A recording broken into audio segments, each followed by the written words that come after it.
มาปุ๊บดำเนินการเลยดำเนินภารกิจเลยพี่น้องโอ้ยหนุ่มไทยเนาะหนุ่มไทยบ้านน้องวิไล ดูหัวหน่อยแท้เจ้าจะมา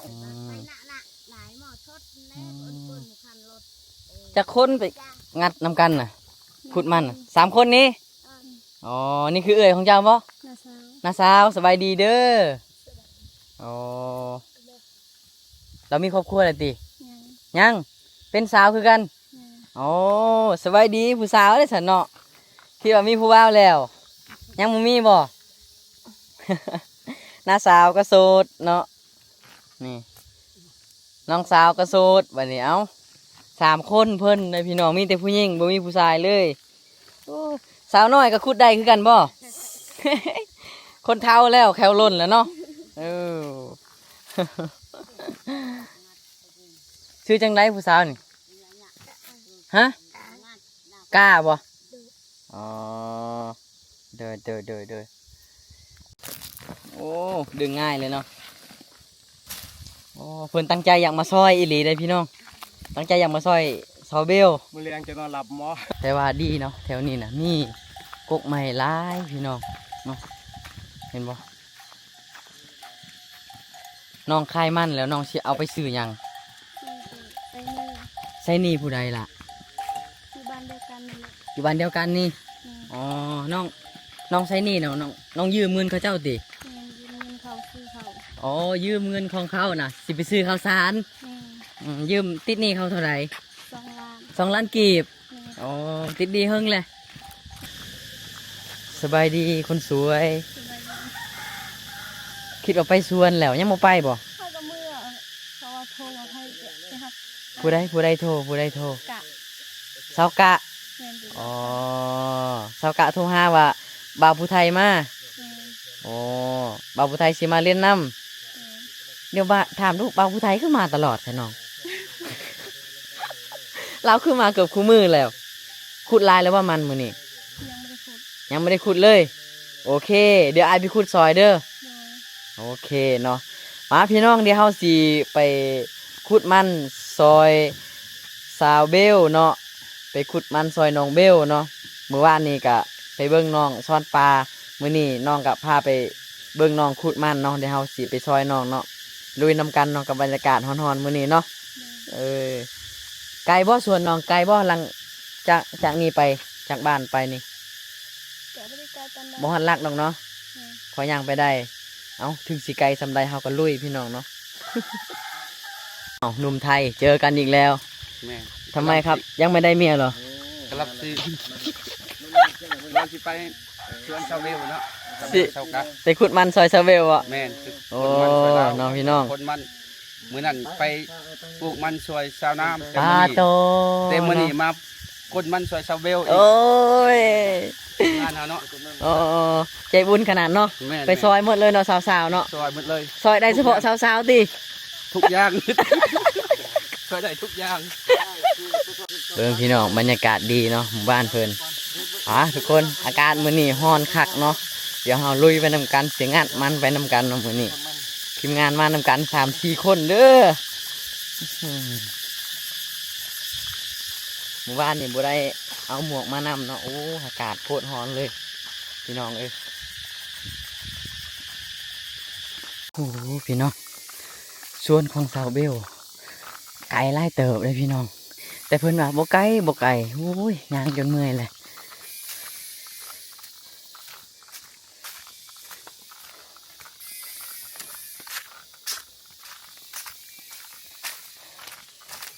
นี่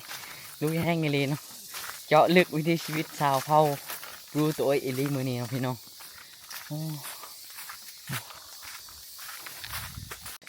เฮ้ยสาวเบลใส่จะว่าบ่ได้ไกล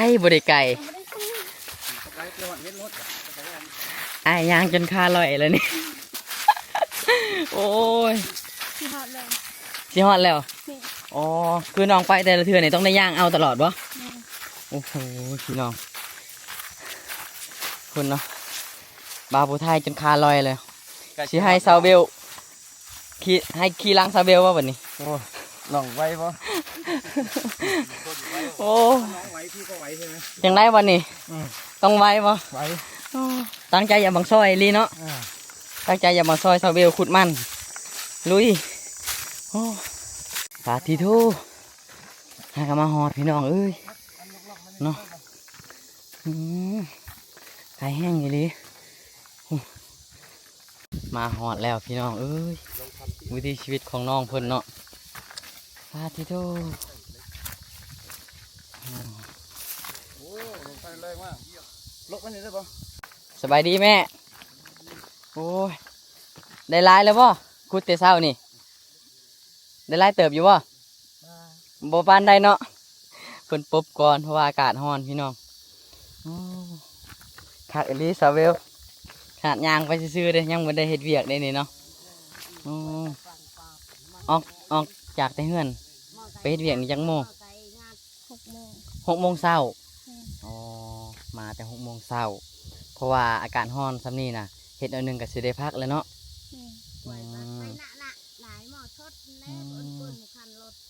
จะคนไป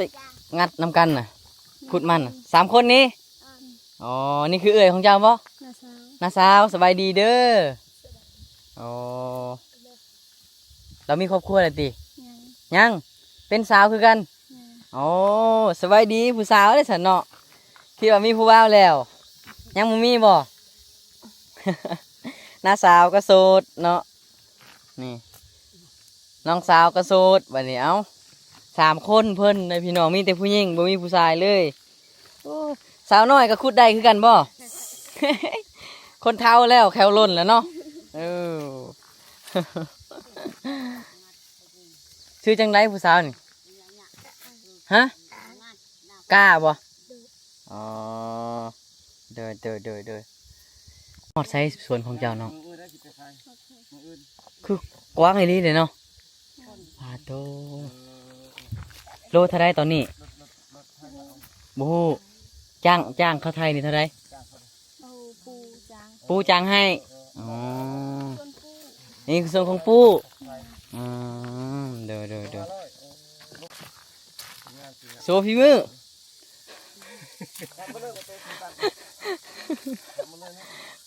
เบิ่งเพิ่นงานไปไล่เลยพูนเห็นบ่เป็นไรวันนี้แข่งบ่เบิ่งโอ้ดึงง่ายเลยเนาะโอ้เพิ่นตั้งใจอยากมาซอยอีหลีได้พี่น้องตั้งใจอยากมาซอยซอเบล มือแรงจะนอนหลับหมอน อนรับเลยมือแรงนะมาปุ๊บดำเนินการเลยดำเนินภารกิจเลยพี่น้องโอ้ยหนุ่มไทยเนาะหนุ่มไทยบ้านน้องวิไล ดูหัวหน่อยแท้เจ้าจะหมักหัวหน่อยวะน้องฮะจะหมักหัวหน่อยบ่จะหมักหัวใหญ่ แล้วมังหัวเงานะ เอ้ยหมักหัวหน่อยอีกบ่ ใส่จะกลแต่ใส่มือเช้านี่ฮะตัดโอ้ตัดแล้วคือโกนเลยบัดนี้เนาะน้อง สุดยอดอีหลีเนาะทีมงานเฮาเนาะส้มก็เป็นทีมงานเบาแทวันน้องอีหลีสุดยอดเนาะ ช่วย ฮะ ช่วยน้องหัวในซ้ำเนี่ยก่อย ใจสู้อีหลีเนาะแห้งๆทีมงานเฮาพี่น้องแบบบ่ใส่เล็กเลยเนาะใส่มือล้วนๆพี่น้องใส่เหือใส่แห้งอีหลีใส่พลังกายเอากัดไปลูกพี่โอ้โหนี่ดึงเอาเลยโอ้คือมันนี่เพิ่นน่าจะบ่ใส่ปุ๋ยดอกเนาะเบิ่งทรงคือปลูกตามเป็นตามเกิดแม่นถือว่าโอเคอยู่บ่ได้เสียปุ๋ยหลาย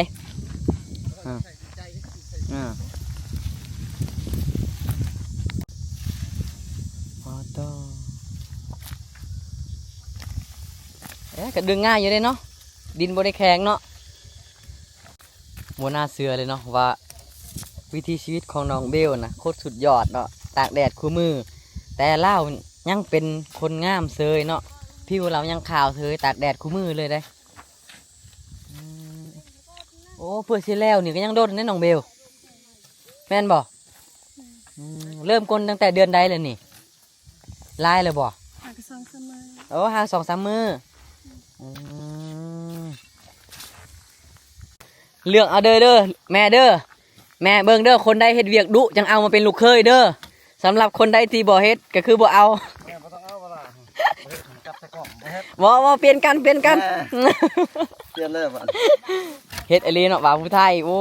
ย ก็มือแห้ง สมแบบนี้น่ะพอเป็นลูกเคยอีแม่ได้อยู่แล้วแบบนี้ผ่าน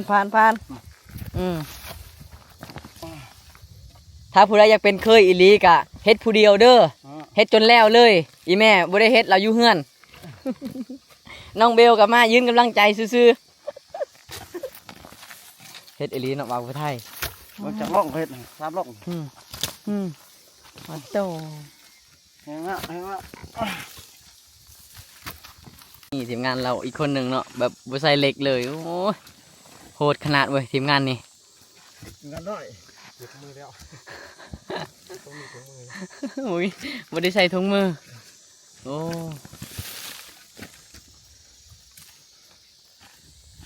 ว่าพายกระเป๋าไปเลาะตลาดบ่แม่นเด้อพี่น้องพายกระเป๋าไปงัดมันนะโอ้ยทีมงานนี่อ๋อคือน้องเบลน่ะขุดเอาไว้หลายๆแล้วกะว่ามันหลายแล้วจึงโทรรถมารับเอาอ๋อ